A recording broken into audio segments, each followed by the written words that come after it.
Hey everyone! Today I want to show you guys how we can use the Cricut EasyPress Mini that I have right here to press on a stuffed animal, which clearly has funky shape to it.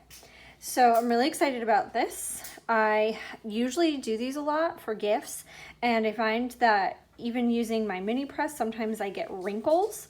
So I'm really excited to try the mini out today. So what I'm going to do is pull up the Cricut heat guide.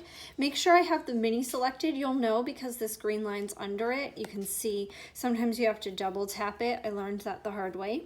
My heat transfer material is just everyday iron-on, and my base material is 100% polyester. So we do that, apply, and it says medium heat. So all you have to do is grab your mini and press the button 2 times. You'll see it lights up to the medium, and we'll wait for it to heat up. We are going to need a protective sheet. You don't always need it for all of your materials, but for polyester most definitely. So we're going to preheat the polyester for 5 seconds, press for 25 seconds, and then we'll peel it up. So what I've done to make it easier for myself is I've overlapped my carrier sheets as much as I can. I'm going to pull it up close so you can see that this is on top. This blue one here is on top of the gray one, so it's not going to affect my HTVs. But if you overlap it, make sure that none of your HTV is on a carrier sheet where it's going to stick to the carrier sheet and not to your item. So I did this all to make it really easy for myself. I'm going to set it aside while I preheat this little guy. I have a Teflon sheet here. I got these on Amazon. Cricut makes a protective sheet too. I have my mat down to make it easier. And once this is at temperature, still got a little bit to go. And once it's at temperature, I'm going to just quickly go over the area to heat it up. Then we can apply our iron-on design. Now I have the Cricut heat resistant tape. I pre-cut some pieces for myself, but I'm going to use that to hold the design in place, which is really important because you don't want it moving around. If you haven't used the mini yet, the way that you use it is not pressing like normal HTV. You're actually going to constant movement with light pressure. So you really want to make sure that your material is down well. And I'm going to just make sure all of the fuzz is going in one direction to ensure proper adhesion. So I have this piece here. I'm going to go ahead and I'm going to line it up. And then I'm going to just tape each piece down on the side. Now it's really important to make sure that when taping it down, the tape doesn't cover any of the HTV. It's on your carrier sheet, but not your HTV, your iron-on, because anywhere that it is, the impression from the tape will press into your HTV. I'm gonna just cut this carrier sheet a little bit more. So you wanna make sure that you're carefully placing the tape down. I'm going to tilt them a little towards me and make sure it's all straight, and then pick your areas where you want to tape carefully. I'm going to lost a little piece here. There wasn't much of the my carrier sheet left over to stick to that, which I wasn't thinking about when I cut it down. So keep that in mind too when cutting everything down, that you need to tape it down. So you need to leave a little bit of room for yourself.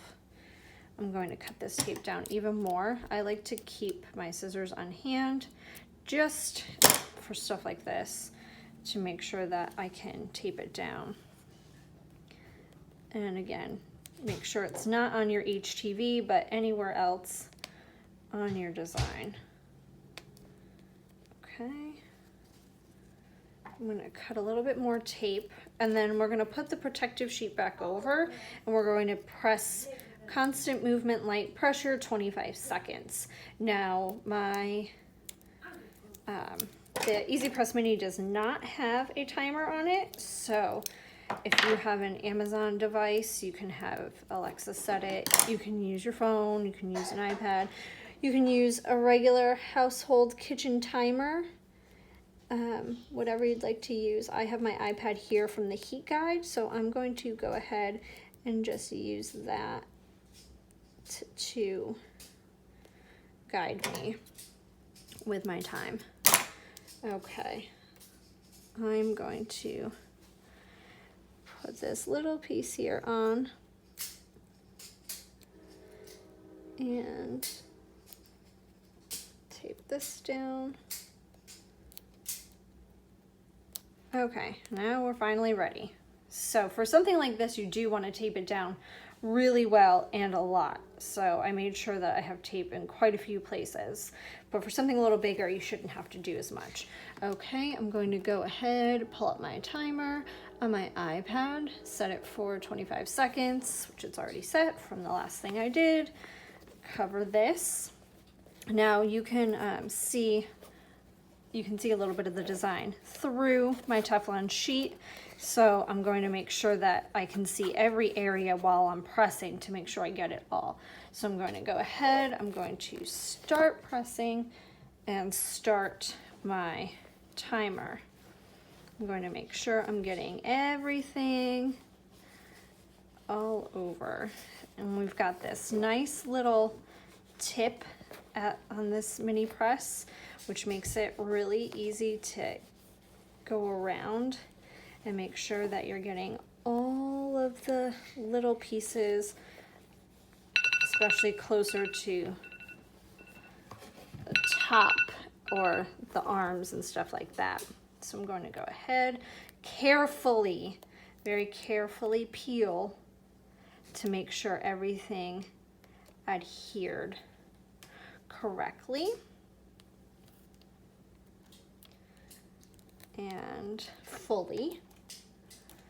And it does not say to go over this, but I can see the impression from the carrier sheets and from the tape in the stuffed animal. So I'm probably going to throw my carrier sheet back, my Teflon sheet back over it and just press for a second to get those out. It's hard to see. You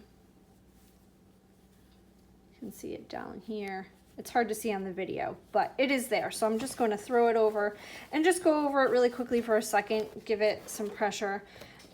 You can even turn the temperature down to do this, but okay, that evened it out. All right, so you can see how easy it is, and I wish that I had an old one to show you, but you can see how it didn't wrinkle. Nothing, it pressed perfectly, which is awesome because I tend to wrinkle them. So I'm really excited that this worked out well. That's how easy it is to use it.